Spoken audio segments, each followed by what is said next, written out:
जय हिंद साथियों, स्वागत है आप सभी का हमारे पढ़ाई आपके यूट्यूब चैनल पे। मैं आरवी सर।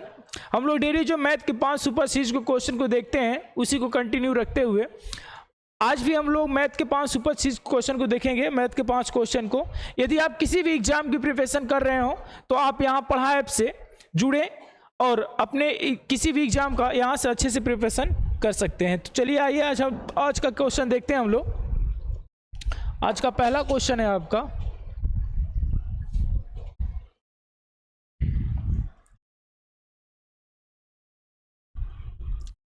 देखिए मेंसुरेशन का क्वेश्चन है और मेंसुरेशन में त्रिभुज का क्वेश्चन बोला है। एक समबाहु त्रिभुज की शीर्ष 12√3 सेंटीमीटर है तो उस त्रिभुज का क्षेत्रफल ज्ञात करें। बोला है एक समबाहु त्रिभुज है, एक समबाहु त्रिभुज है जिसका शीर्ष लंब यही है, ठीक है। समबाहु त्रिभुज है, शीर्ष लंब कितना है 12√3 सेंटीमीटर।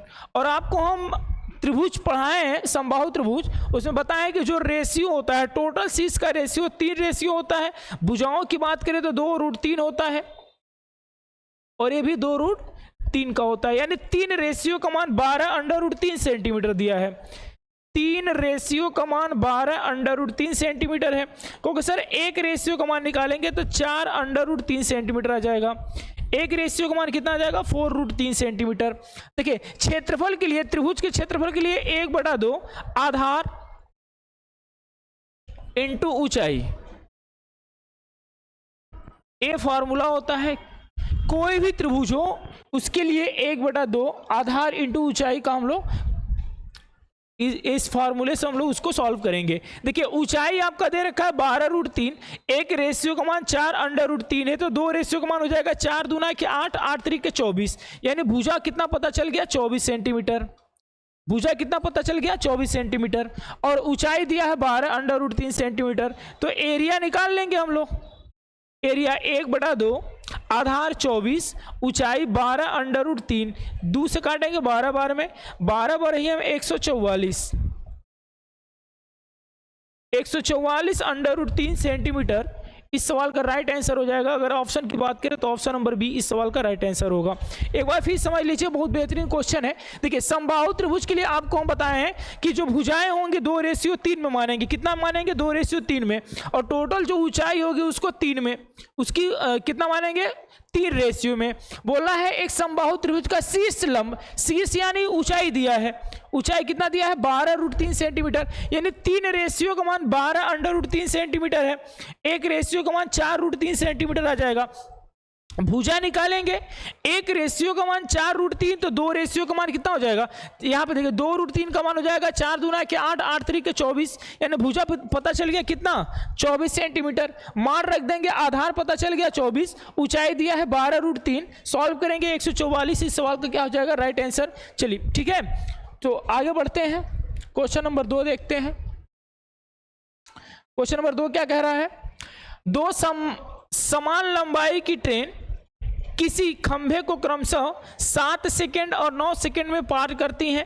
वे परस्पर एक दूसरे को कितनी देर में पार करेंगी अगर वे विपरीत दिशा में आ रही हैं। ठीक है, एक दूसरे को कितनी दूर, कितनी देर में, यानी टाइम पूछ रहा है। ठीक है, तो देखिए आपको पता है कि समान लंबाई दिया है। कैसे लंबाई दिया है, समान लंबाई। जब दूरी क्या हो, नियतांक हो।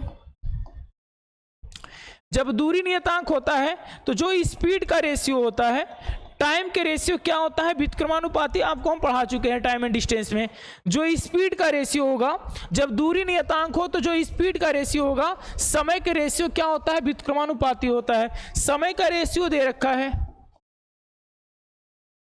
कितना 7/9 का। ठीक है, तो ए स्पीड का रेशियो कितना हो जाएगा मेरे भाई 9 और 7 का। ठीक है, और दूरी बराबर होता है चाल इंटू के समय, चाल आपका 9 और ये 7, तो 9 7 कितना हो गया 63। पहला दूरी, दूसरे वाले का भी वही हो जाएगा कितना 9 7 63, यानी दोनों लेंथ जुड़ जाएंगे। दोनों लंबाई, जब समान लंबाई की ट्रेन किसी खंभे को पार करेगी, यानी दोनों लेंथ क्या होंगे जुड़ जाएंगे, तो 63 कितना हो जाएगा 126 मीटर। कुल दूरी बराबर होता है चाल इंटू के समय। चाल क्या हो जाएगा भाई, एक ही विपरीत दिशा में जा रहे हैं, दोनों विपरीत दिशा में चलेंगे तो जो चाल होगा जुड़ जाएगा। चाल क्या होगा, जुड़ जाएगा। तो देखिए ये 9 की चाल चलता है 7 के, तो 7 9 कितना हो जाएगा 16। टाइम पूछ रहा है, दूरी बराबर होता है चाल इंटू के समय। तो देखिए 16 हो गया, इसको काटेंगे हम लोग, 2 से काटेंगे 8 बार में, 2 से काटेंगे 63 बार में, यानी टाइम बराबर हो जाएगा 63/8 सेकेंड। कितना हो जाएगा 63/8 सेकेंड। अगर ऑप्शन की बात करें तो ऑप्शन नंबर ए इस सवाल का क्या होगा, राइट आंसर। क्लियर है, एक बार फिर समझ लीजिए। देखिए जब भी दूरी आपका नियतांक हो, दूरी क्या हो, नियतांक हो, जब दूरी नियतांक होगा तो समय के व्युत्क्रमानुपाती होता है स्पीड। तो समय का 7 संबंधी 9 है अगर, तो स्पीड कितना होगा 9 संबंधी 7। दूरी बराबर होता है चाल इंटू समय, 9 7 63 मीटर, यहां से हो जाएगा, यहां से भी 63 मीटर, तो दोनों लेंथ क्या होंगे, जुड़ जाएंगे, तो 63 हो जाएगा 126 मीटर। बोलना है कि विपरीत दिशा में जाते हैं, विपरीत दिशा में जाएंगे तो चाल क्या होगा, जुड़ जाएगा। चाल क्या होगा, जुड़ेगा। तो 9 और 7, 9 7 कितना हो जाएगा 16 मीटर, 16 मीटर पर सेकेंड। टाइम के लिए टी से गुणा करेंगे, टी बराबर हो जाएगा 63/8, यानी इस सवाल का जो राइट आंसर होगा ऑप्शन नंबर ए। क्लियर है, चलिए क्वेश्चन नंबर 3 पे देखते हैं। अगला क्वेश्चन है आपका क्वेश्चन नंबर 3। एक आदमी 2 वस्तु को 96,000 रुपया में बेचता है। यदि पहले वस्तु पर 20% का लाभ कमाता है तथा दूसरे वस्तु पर 20% का हानि होता है, तो पहले वस्तु का क्रय मूल्य ज्ञात करें। ठीक है, देखिए बोलना है कि 96,000 रुपया में दोनों वस्तु को बेचा। 96,000 रुपया में एक आदमी इतना 2 वस्तु को एक ही मूल्य पर बेचता है और 20 का प्रॉफिट कमाता है। पहले पर 20 का प्रॉफिट कमाएगा भाई, तो 5 का प्रोडक्ट 6 में बेच देगा। ठीक है, फिर कह रहा है 20% का हानि कमाता है, यानी 5 की वस्तु 4 में बेचेगा। अब एक बात समझ लीजिए, बोला है दोनों को एक ही मूल्य पर बेचता है, यानी कि जो सेलिंग प्राइस है बराबर होना चाहिए। सेलिंग प्राइस क्या होनी चाहिए, बराबर। देखिए यहाँ पे 6 रुपया, यहाँ पे 4 रुपया, अगर बराबर करेंगे हम लोग तो 6 को बनाने के लिए 12 बना देंगे, 6 दूना 12, इसमें 3 से गुणा करा देंगे। यहाँ 2 से गुणा कराओगे तो इसमें भी 2 से कराना पड़ेगा, यहाँ 3 से गुणा कराओगे यहाँ भी 3 से कराना पड़ेगा। तो रेशियो कितने का हो जाएगा मेरे भाई, 5 दूना के 10, 6 दूना के 12, यहाँ पे हो जाएगा 5 तिहाई 15 और 4 तिहाई के 12। अब देखिए ये आपका कॉस्ट प्राइस था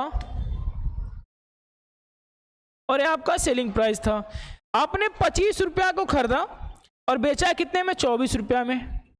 25 रुपया खरीद कर कितने बेच दिया, 24 रुपया में, और 24 बराबर दिया है 96,000, दोनों वस्तु का दिया है 96,000। एक रेशियो का मान निकालें तो 24 चौके 96, यानी एक रेशियो का मान, एक यूनिट का मान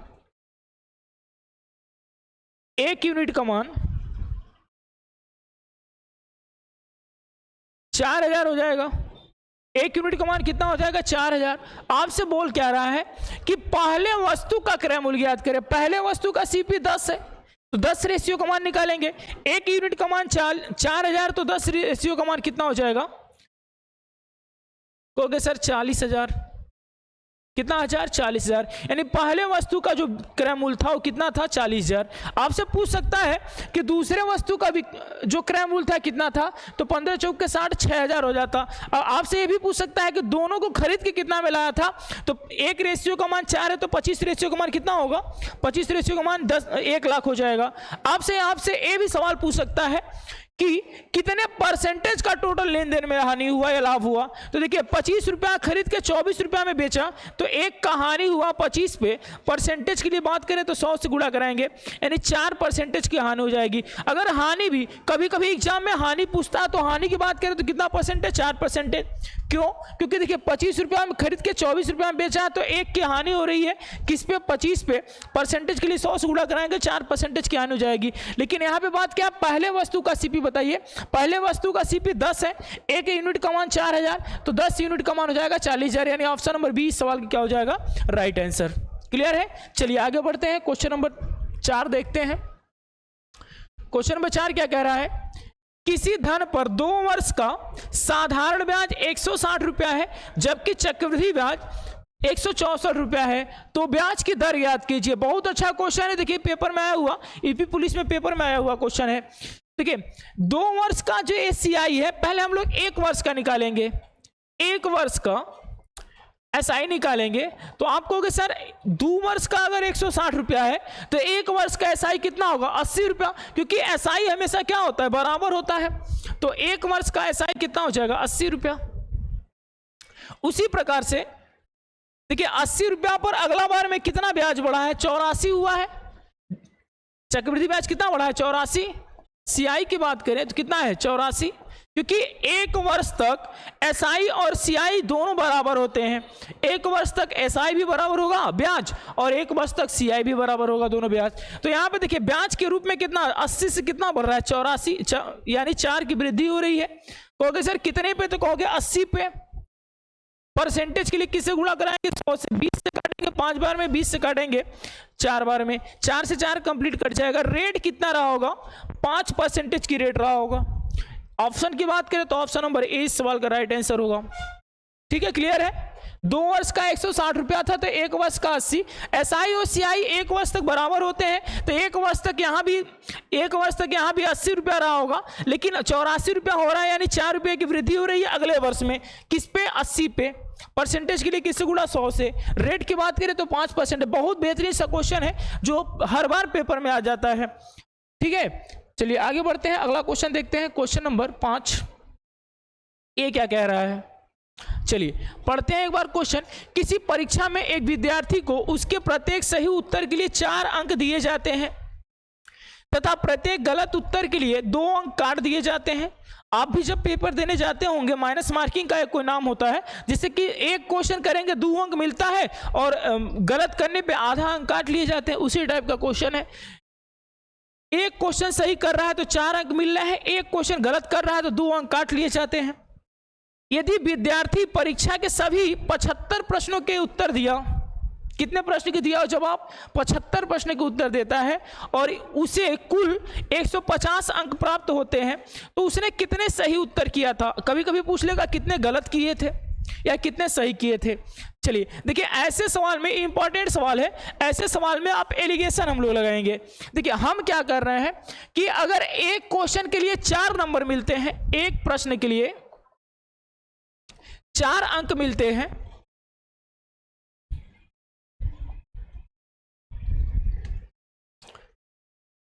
एक प्रश्न के लिए 4 अंक अगर मिलते हैं और एक प्रश्न